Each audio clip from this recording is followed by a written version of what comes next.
action. What's up, everybody? This is part 2 to the GOAT of soft washing and pressure washing.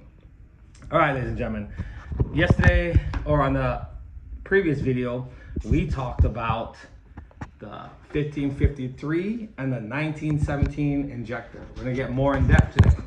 All right.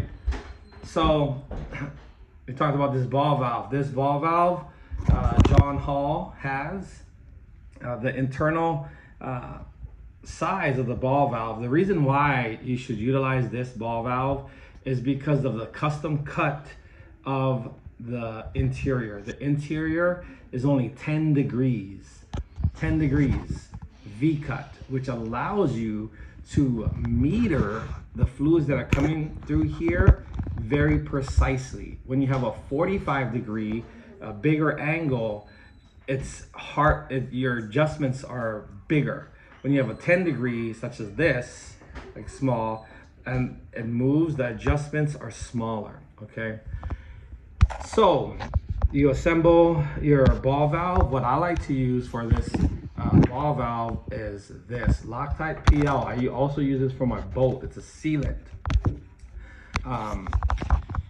This is from a 1/2 inch to a 3/8 barb. Okay, 1/2 inch to a 3/8 barb. I put that sealant on there, and also over here. But one big thing, a lot of people don't put sealant over here. I do. But when people are tightening these, right? One thing that they do is that they'll get a wrench and they'll crank this bad boy down. They'll crank it down with a wrench. And then they end up snapping the plastic.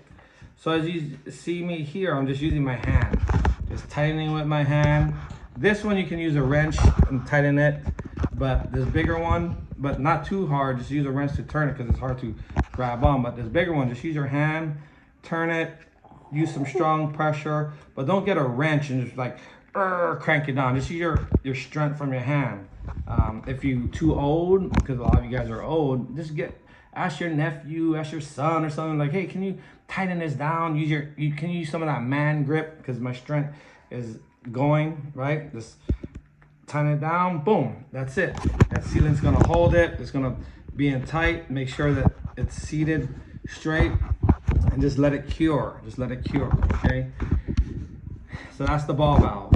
Micro adjustments so you can establish the flow. Now, let me get into another thing. Why did I make 2? Okay, now I'm gonna get into the science of injectors, all right? This one, the 1553, I will use more often. The 1917, I'll use less. The reason why is because the 1553, whatever size we drilled it to, you remember? Anywhere in your line, anywhere in your pressure line, all the way to your trigger, it cannot be smaller than what we drilled it to. If it is, it's not gonna suck. It's not going to suck, okay? So this is a bigger interior, right? Now, if you build one of these, you put it on your system, you're like, man, it's not drawing. That means somewhere in your line after the injector, there's restrictions. One big thing that people don't realize is all 3/8 holes is not the same. Some of you got that cheap ass 3/8 holes where it's not actually 3/8. They're labeled as 3/8, but it's not. And then the fittings that they use, that they put on, the interior is super small. You have to check the interior of this hose clamp. That interior over there, some of it, because it's the crap hose, is actually very small, okay? So that's one restriction point. That's the clamp inside of here is usually the smallest restriction point, but check your hoses. If you figure out that, yeah, you have a crap hose and they're using a super small one, then that's probably one of the things. The next thing to check is your gun. This is a RL51. I use the RL51 because it is bigger than those Suttner, what is it, 2503s that a lot of people like, those yellow or orange ones.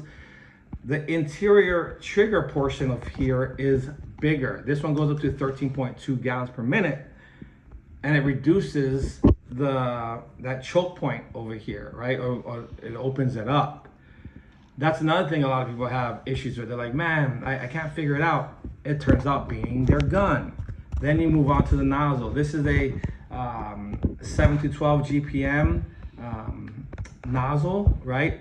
And it will work with either of these, okay? Now, let's go into the Water Boss. I love the Water Boss for downstreaming, soft washing. I think is the most superior gun that there is, but you have to have it set up properly. I use a ball valve to turn it on, turn it off, and I never really close it, okay? The trigger. I close the ball valve before I release the trigger. Now, the interior orifice of a Water Boss, it's adjustable, right? Meaning, as you release the trigger, the pattern spreads out and the orifice in here slightly closes. This is a 65 orifice. That is bigger than this, okay? The pressure that shoots out of here is higher. That's why there's so much overspray everywhere, and I don't like this gun, this nozzle, except for when washing brick and so forth, when you need that higher PSI to get into porous surfaces and get shit out. But for just pure, true soft washing, that's why this is superior. Okay, the stream that comes out, you can shoot farther than that, all this, okay? But as you release the trigger, it changes the interior orifice size. Now remember what I was talking about before. So this is a smaller hole that we drilled out in here, meaning as I release this trigger, I can release it more before it actually stops pulling, okay?